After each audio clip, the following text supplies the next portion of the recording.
Guten Morgen, Open House Basel. Es ist Samstag, 24. April, 10 Uhr und wir starten mit unserem Online-Programm heute. Es freut mich sehr, wenn du dabei bist. Es freut mich sehr, wenn du mich auf YouTube siehst. Wir benötigen nun noch 5 Minuten, bis wir unseren Gast aus London zugeschaltet haben und dann werden wir wieder live bei euch sein. Klickt euch schon mal in die Videos rein und ich bin in Kürze bei euch.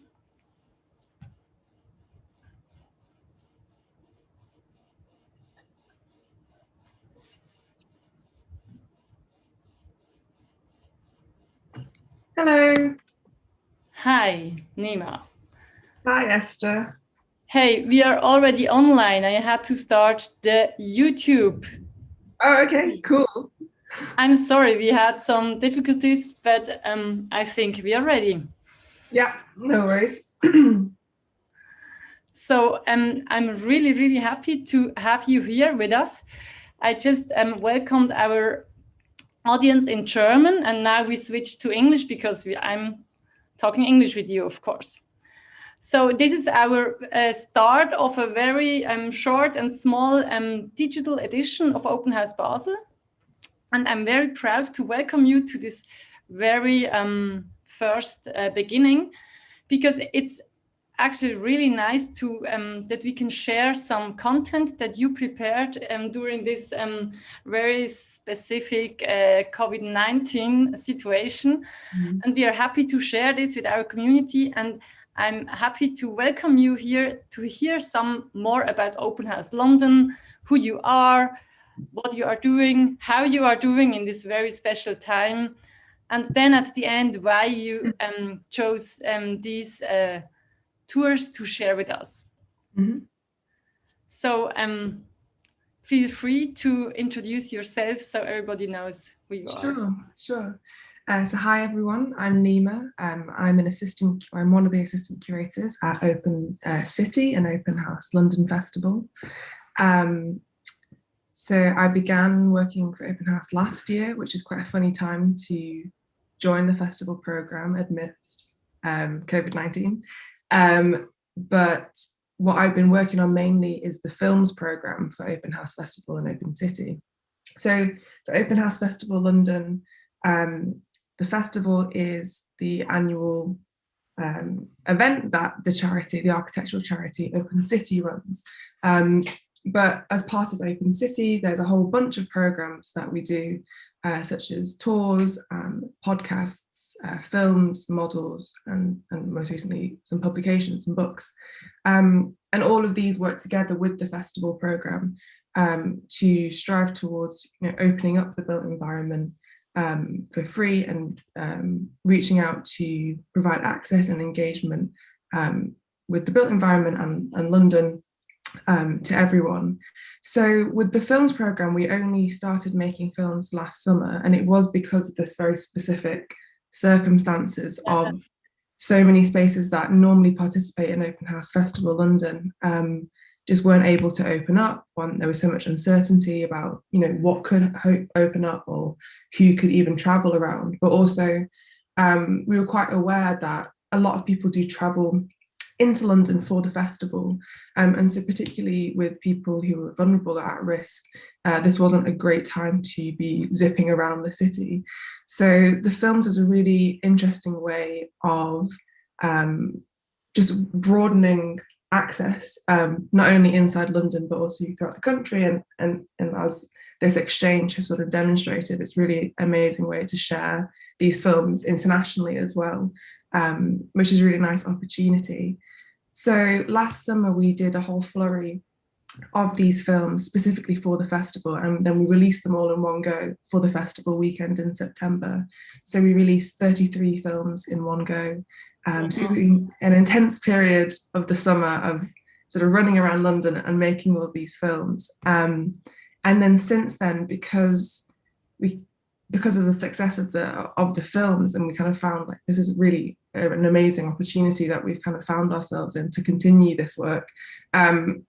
we've carried on making films. So now we make films on a regular basis. So at the moment we're doing one a month, but this is like steadily increasing as we go into the summer again, which has been a great as well, because in the UK we've had, we've been in lockdown multiple times now. So being able to, particularly through the winter, carry on making these films when everyone's been stuck at home and really missing engaging with the built environment, to be able to carry on making these and sharing these has been really great, is what I'm saying. So you just started your job and you produced 30 films right away. So that's a huge job. How much time did you have to do this? I think so. It was myself and a colleague, and then we worked originally with 3 filmmakers. So it was a little team of us who were doing it. But I think we did like 33 films in like 40 days or something like that. Like it was really intense. But it meant that because we had 3 filmmakers, like often there'd be like films happening simultaneously across the city, and then we'd be like running between the sites kind of thing. Because it was this sort of like rush of like, okay, how do we had to respond pretty quickly, but it was kind of like figuring out kind of on our feet, like what works, what doesn't work. And then like kind of having this quite nice formula that we have of these 3 to 4 minute shorts that all follow this quite set structure of like 3 key acts of the films that we sort of replicate across different sites. So yeah. It's really interesting. And how did you come up with the places you chose to make films? It was just like asking all the houses and then see who is up to participate in a film, or did you really have to choose them, or how did you make this curation?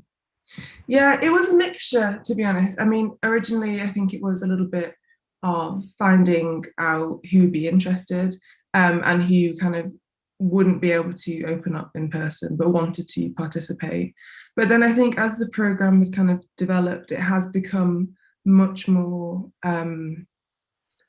like there has been much more like curatorial involvement in the series as a whole, because I think so for example, with the films that we shared with you, I think there's quite a good representation of the kind of variety of spaces that we have in the films program, because it's quite important to not only have just sort of domestic spaces or like private homes or public spaces, but also I don't know, landscapes and community gardens, master plans, and then also in terms of like who was presenting the film and the content of the film, it was also important, I think, for us to, as part of widening access to the built environment and widening engagement, it was also important not to just have a particular type of person representing these spaces. So not always just architects, often it's volunteers, often it's people who are self-builders.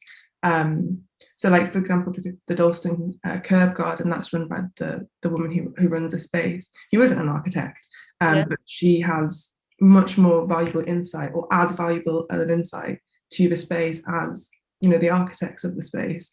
So we're really interested in working with a variety of people that really represent who makes up London's built environment, essentially, because London's built environment isn't created just by architects and planners and people on council. Yeah, sure. I think that's something I really love about Open House also here in Basel, because it is the work of architects, but it's very important to really be in a dialogue with the different users, with the different persons that are in contact with all these spaces and all these houses. And what I really love is to show houses that are used, because here in Switzerland it's very common when a house is finished, and all architects invite their architects friends. They have a look at the empty house, and afterwards it's gone. Yeah. Like, okay, now it's not that word anymore. Now it's, you know, it's used. It's messy. It's whatever. But what I really love is to see this relation between users and how they can use the spaces, how they adapt, how they transform even, and what I think good architecture allows this process and still remains good. So that's something I really like. I think, the basics of open house, what we learned from you and what we see, what you now do in your movies as well. So that's really really very very good for our visitors to see these relations. Yeah, I think like that was exactly what you're saying. Like that's something we were quite keen to try and capture, because Open House Festival, it's so big, and most of the people who are a lot of the people who are participating are opening up their own homes or their own spaces that they work in. Like it's not always the architect doing like a press release where it's like quite a polished version of the architecture. So for like to make a film, to make like these short documentaries where it's only presented as sort of like a marketing or like a polished, finished, shiny version of the architecture isn't really accurate of the spaces. So yeah, it's been really great to work with such a variety of people. So people like Graham Morrison for the King's Cross, who is an architect and that's working at a huge scale of a master plan and is a very established architect in London, but then working with people like Dave Days from Walter's Way, who's a self-builder, and like understanding that these are both architects and these are both contributing to the built environment, I think is really interesting. Yeah. So you were just mentioning your huge festival. Just give us a few numbers. I mean, really on the spot. I think it's like 250,000 people visit every year. It's crazy, and you have so many buildings. I mean, what is it, 600 or even more? I think it's more. Usually, like a normal year. Yeah, I think. I mean, I only joined last year, so for me, my first Open House Festival, what I understand as normal, I think is not quite normal, to be honest.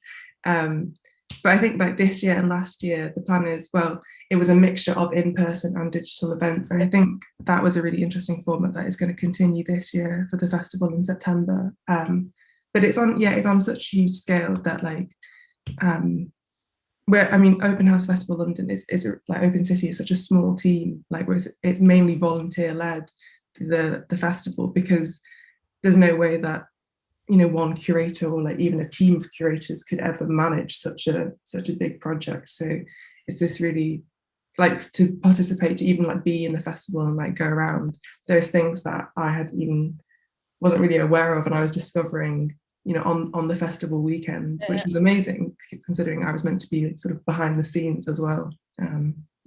So, but you are still quite a team of persons that are behind the scenes. So now, as you had to go more digital, you have like a movie team, you have podcasts. I realized. How is this working? Like the different streams kind of that you started? Yeah, so I mean, there's now 2 podcasts. There's the weekly Lundown, which is sort of a news, like an architectural news podcast, giving like the architectural news and built environment news each week. And the other one is more of a sort of long form podcast, which is the Open City podcast. And they've just finished a really amazing series around slavery in the city, in partnership with the City of London. And then we also have a models, and then I'm on films. So we're all kind of working on our different little projects, but then kind of coming together to all sort of slot into this bigger picture of like the Open House Festival every year. Yeah. So I think it's you really made a good example of how things can getting diverse, like now in this special time, because I'm just wondering how you manage to engage that many persons to do all this job, because it's really a good a lot of work to do. So I here in Basel, we are only like doing a few digital events, and we are producing some podcasts, but we just use them to be listened in place. So that means we are just doing small tours, producing podcasts of them. So in case it's not allowed to enter the buildings, it's still possible to just have a walk through the city. And then if you're in front of a house, you can listen to the short tour of the guide that he is giving you. So that's what we are doing right now. And yes, we are really looking forward because we are having our weekend in June, and our COVID-19 numbers are going up a third time. So we will see what happens. Yes, so is there something, just to finish our small talk, that you would like to recommend to our community, or to make sure that they really know this special thing about London, about Open House London? Oh, I mean, I'm not sure what the special thing about Open House London is. I don't know. I think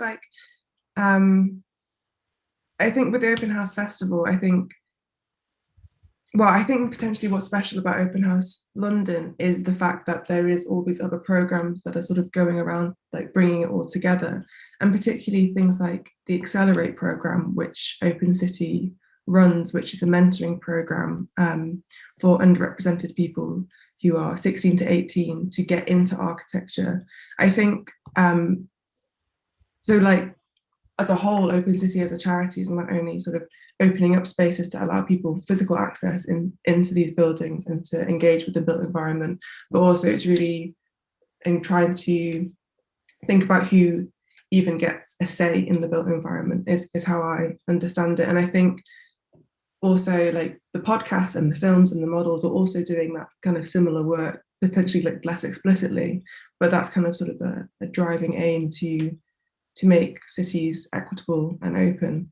And I think, yeah, what I've learned, maybe I don't want to speak for like the whole team, but is to be like the films. It was kind of like, will this become something? Will it not become something after the festival? And I think it's really amazing to see how much like how interested people really are in engaging with this, and how much people appreciate this kind of work, but also how many people, you know, are willing to support the charity to make these films. And I think it's a really nice opportunity to not only sort of be a short-term solution to like a problem of COVID-19, but could also be a much better opportunity to really push certain ideas about what is considered good architecture and what is considered valuable architecture in an interesting way. That's great. So what have been the best feedbacks, or the most surprising or amazing feedbacks you got when you were launching all these films? Do you remember one or two specific? Oh, awesome quotes. I mean, like, I think we always get really nice feedback from particularly like the people who are involved in the films. But then I think it's like really nice just to see people being like, oh, I've been to this community garden for the last 10 years. Like, it's a sanctuary. I had no idea about this film. I'm so happy that you guys have made this film about it. Like, for me, that's the best kind of feedback, to see people who aren't necessarily, you know, in the architecture world, potentially, who are like reading architecture magazines daily and kind of things, but who see that, who really value these spaces and see that, are like happy to see that other people value them as well. I think that's a really, yeah, it's quite special. Yeah. Thank you. No worries. Very nice to meet you. A good sentence to end. So I hope that many persons have this experience today, to learn more about valuable spaces, and to really like what they see and get another interest of it.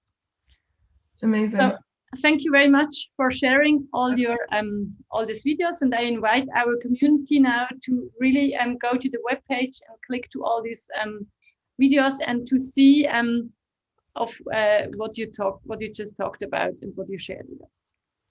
Amazing. Thank you. Bye. Bye.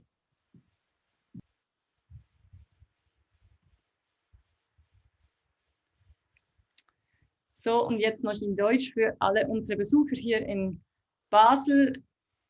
Ihr seid herzlich willkommen, um jetzt wirklich diese Clips, die Open House London mit uns geteilt hat, anzuschauen. Es deckt eine große Bandbreite ab von Außenräumen, Stadtentwicklungsprojekten, Selbstbauprojekt, auch von älteren Gebäuden und so wünsche ich euch viel Spaß und wir sehen uns wieder um 11 Uhr hier im Livestream.